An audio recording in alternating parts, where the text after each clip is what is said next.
Fur is the most controversial skin in fashion. Over the last few years, some brands have stopped using fur following pressure campaigns, but many are still using it. Sustainability has definitely become a catchword in the fashion industry, and there is a lot of greenwashing. It's becoming kind of upsetting in a way because there are so many people doing good works, but the ones who have the most money and the deepest marketing pockets are the ones that are blasting that they're doing good works, when in fact they're not always doing good works. Do you care about sustainability? According to the fur industry, faux fur is unsustainable, chemical and plastic-based, and leaks microplastics into the oceans. Meanwhile, the industry positions animal fur as sustainable, biodegradable, and natural. Not an artificial chemical material. Real fur is a sustainable resource produced by farms or from a renewable surplus that can be harvested from the wild. One thing that the fur and leather industry has done really effectively in the last several years is take a debate around what happens to animals used for materials and turn it into a debate about plastic.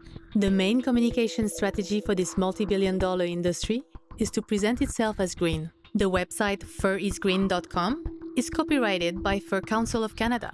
Truth About Fur is representing the interest of the North American fur industry and the International Fur Federation. And behind sustainablefur.com, we find Fur Europe, an interest group who spent €500,000 lobbying the European Union in 2019. To understand more, I meet with the CEO of Fur Europe. The fur industry in Europe, we have about 4,000 farms. That is mink, fox, chinchilla and fin raccoon farms. We produce around 30 million mink skins and fox skins, yeah. My role as CEO is to take care of the interests of my members, to make sure that we promote fur positively, especially in a political context. Natural fur is a 100% natural product and it biodegrades, especially compared to the plastic fur, which pollutes the oceans, pollutes our nature. But also compared to that, the active life of our product is longer than you can see in any other product. Can we get a little more in the environmental impact? I cannot give you the figures of what we have exactly of impact now, but we are in the process of getting a full picture. In reality, based on a study funded by the fur industry itself, only about 25% of a fur pelt biodegrades. And compared with synthetic faux fur, animal fur produces 7.5 times more emissions. On top of that, to prevent pelts from rotting, animal fur is processed using chemicals like formaldehyde and heavy metals. There have also been studies on human health in association with wearing fur.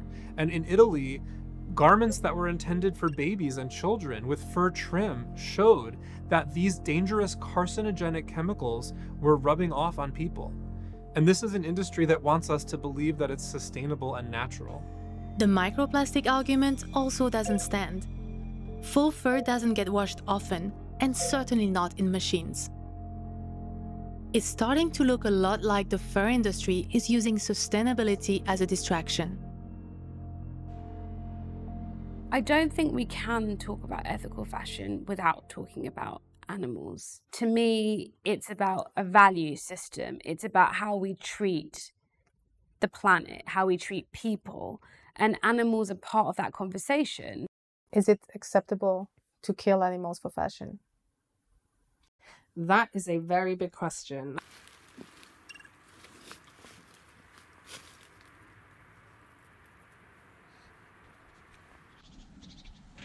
It's very well regulated, the pelting or the killing of the fur animals. It's something that is based on science. One of the big advantages of our sector is that we actually do not transport for slaughterhouses.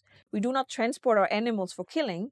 So when the animal is killed, it's taken right out of its natural environment and put into either for the mink, it's put into a box with gas, or for the fox, it's with electricity. You kill it like that. So it's very humane. It's just outside its environment. It doesn't get stressed. It doesn't get panicked or have a long transport cramped with other animals in an animal transport. Wait a minute.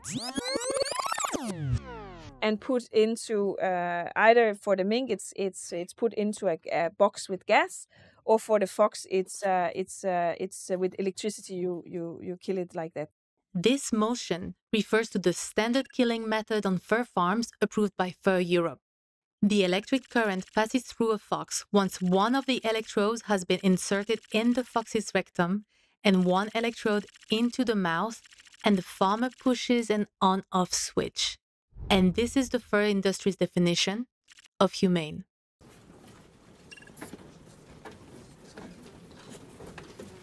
Another reason they do this is because they need to preserve the fur. So if they were to kill the animals using, say, more conventional methods, that will destroy the quality of the fur because it'll become stained with the blood. And because these methods are so rudimentary and crude, what's been documented several times is that animals are actually skinned alive on fur farms. It's a form of moral insanity that we justify this behavior in any kind of way.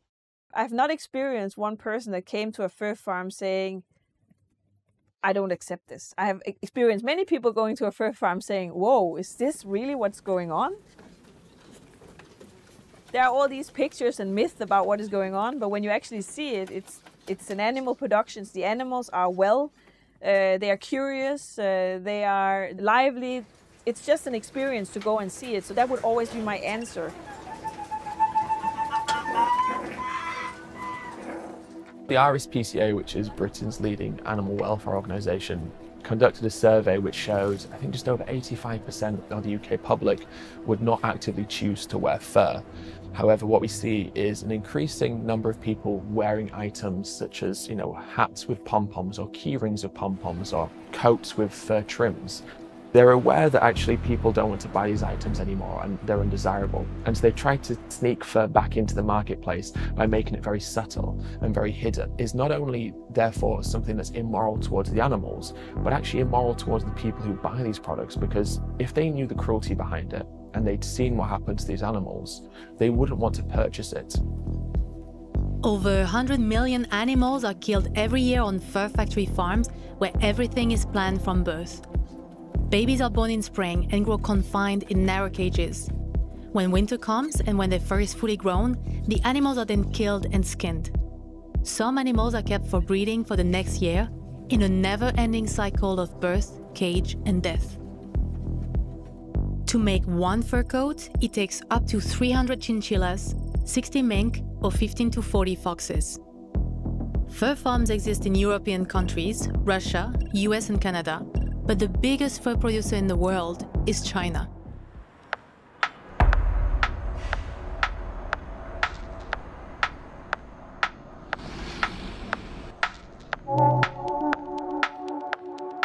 I lived in China for 10 years. Here, I am always reminded of the unstoppable pressure of consumerism. The country is ruled by a communist party, but almost everything obeys capitalist laws. With the ever-increasing purchasing power of the Chinese population, the fashion market here is worth hundreds of billions of dollars. And the fur industry in China is worth $61 billion, way more than the rest of the world. To fully grasp the scale, I get my hands on a report by Act Asia, a charity educating the public on the fur industry practices. 中国在国际上呢，其实现在是最大的生产国。 最大的这个消费国，同时也是最大的制造加工国。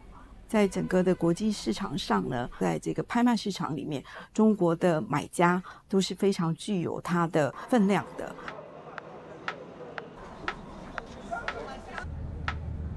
One of the major centers for the skin trade is just 1 hour outside of Shanghai.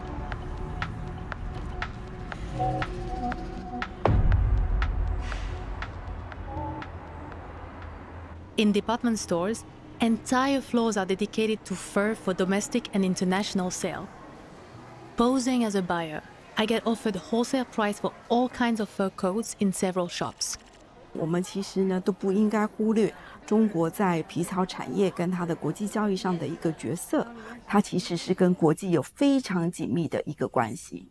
其实越大的养殖场呢，很多呢常常是有国际的 投入的，比如说在大连的一个很大的养殖场，它已经有高达到5万多只的这个貂，它的繁殖种类呢都是从丹麦他们进口进来，从技术上、设备上呢都是从国外直接引进。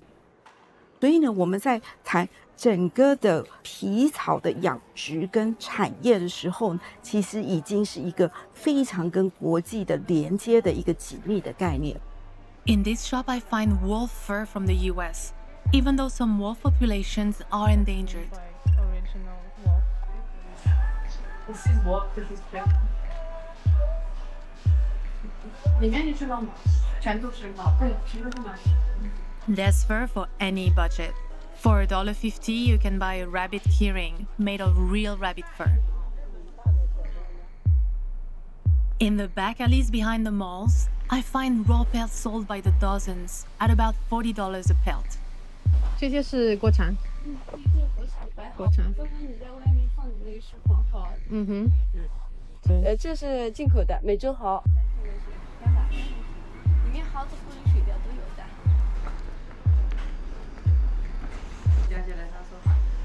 所以很多人他在买这些产品的时候呢，是无意识的，甚至有20%的人不知道啊，原来我买的皮草里面是含有动物的成分存在的，是皮草动物。是芬兰还是？那个是芬兰。芬兰。对。那这个皮草动物有可能是来自猫狗，也有可能它是来自野生动物。都有区别还是？ 一张跟它都养的这个吧，一张跟一样，它都不一样，跟人一样，长得都不一样的，它不是说这个同一个，它就是都是大型犬，这都是差不多，就是。你看，你说这个是野生，那你怎么买？有关系？你就是那便宜啊，230了，他说我These are wild caught, and it's a protected species. 这一条条疤上，有的疤一看100有几条？30条以上。你看到的那些在市场上一条一条的这个皮挂在墙上，放在地上，这些都是活生生的生命。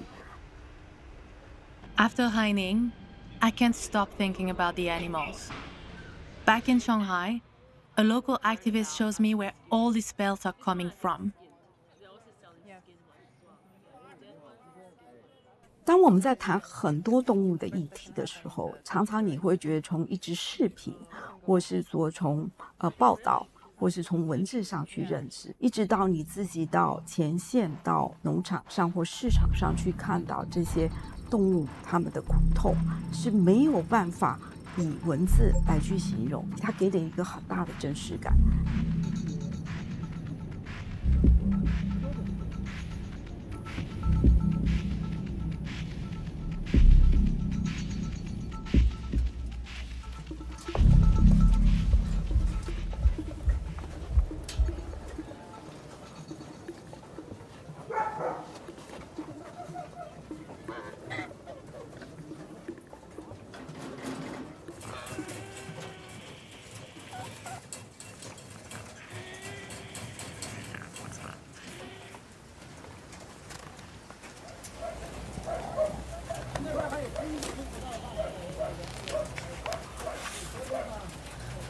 Shangli is the biggest raw fur market in China, so basically in the world. And it specializes in foxes and raccoons as well.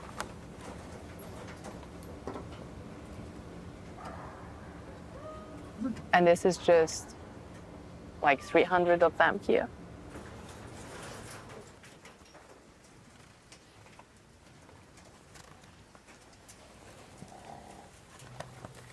This is just one backyard farm out of, I don't know, hundreds in the areas, probably thousands. We talk about these big numbers. We talk about 100 million, 120 million animals killed for fur every single year, year after year. But ultimately what it is, it's 100 million times one individual. I used to have a fur coat.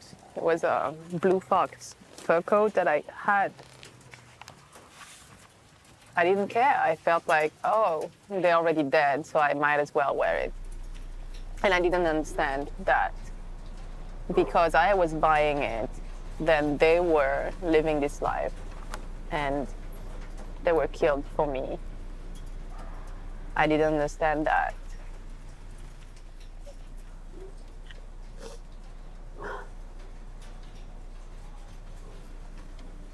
Yeah, I know.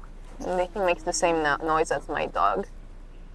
When my dog is upset, or like he feels like there's someone at the door, he would make that kind of noise.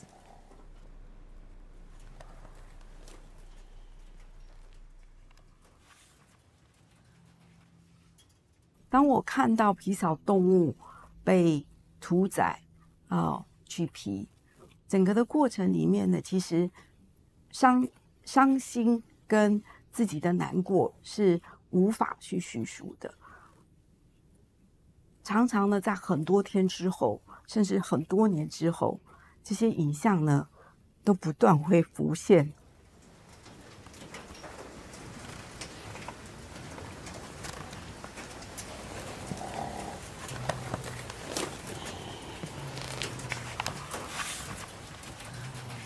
When I think about the animals, those individuals who are sitting confined in small wire cages, who evolved for millions of years to run and explore and swim and play, and they are spending their entire lives confined to a small space. When I think about the anguish and the horror that they experience, it makes me wonder, what's it going to take for us to be able to move beyond this?